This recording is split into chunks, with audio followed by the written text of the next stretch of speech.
Hardworking families are paying the price for all of these crises that have been created by President Biden and his big government socialist agenda that we've been seeing this whole year.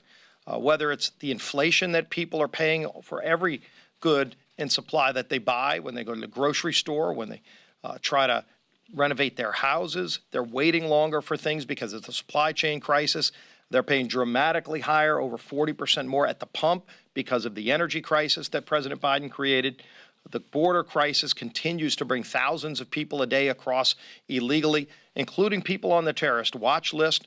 They won't even be transparent about the numbers, how many illegal crossings, how many people on the terrorist watch list have come across our border because of the border crisis they created by all of their far left items. And unfortunately, when you look just last week, President Biden did a town hall meeting, and he was asked what his answer is on the energy crisis. How is he going to lower gas prices for families who are paying, in some cases, $100 to fill up their car, and then their credit card maxes out at $100 at the pump, and they can't even fill up their car on $100. And when the president was asked what his answer is, he said that he doesn't have a short-term answer. I think that's embarrassing that the President of the United States, when confronted with the biggest crisis that families are facing that he created, says that he doesn't have an answer to that problem. Well, the good news is House Republicans do. We have an answer to that crisis. As Kelly talked about, let's just get back to the things that were working. We were an energy-dominant nation when Joe Biden took the oath of office. Gas prices were less than $2 a gallon.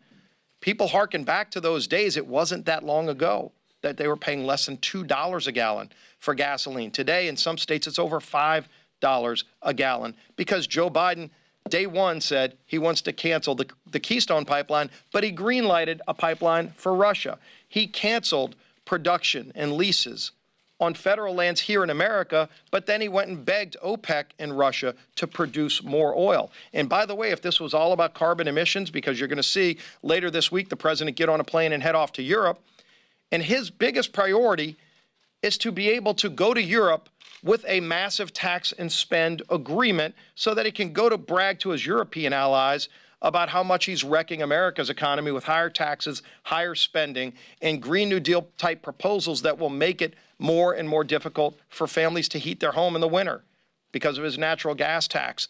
All in the name of saving the planet. The only problem is the things that he's doing are increasing carbon emissions, because when he's shutting down American energy production and begging OPEC to produce more oil, OPEC actually has a higher carbon emission rate to produce the same oil that we produce here in America because we have higher standards. If you want to lower carbon emissions, America was doing that before Joe Biden took the oath of office. We're actually lowering our emission standards. You look at China, they're building 300 coal plants this year.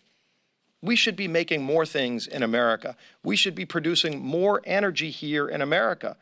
It lowers the cost of emissions, but it also lowers the cost for families who are paying too much, and they're fed up with all of the inflation that's brought on by all of these socialist policies coming out of Washington. And their answer is to double down and do even more of it this week with their proposals to spend trillions of dollars and raise trillions in new taxes. And by the way, a lot of those taxes are going to be paid for by middle and lower income families. The natural gas tax in their bill, that will be a tax on every family who uses natural gas, probably 15% more in their electric bill every single month.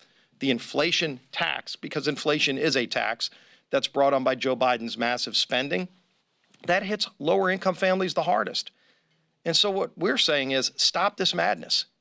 Work with Republicans to actually confront some of these crises, because while President Biden doesn't have an answer, we do.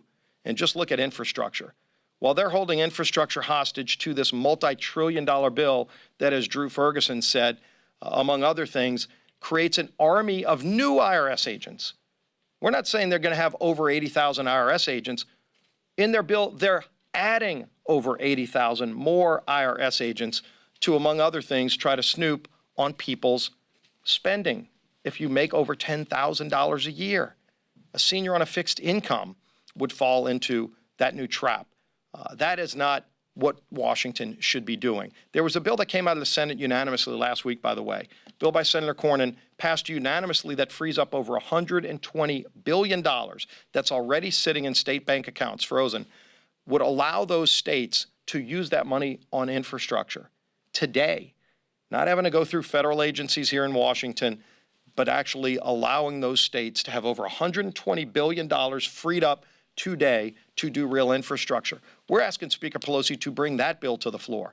And again, that's a bill that last week passed unanimously out of the Senate, every Republican and every Democrat. That's bipartisan infrastructure that's not held hostage to more big government socialism. Those are the kind of things that we should be doing up here while President Biden goes off to Europe to talk about how he's raising taxes and raising spending here in America.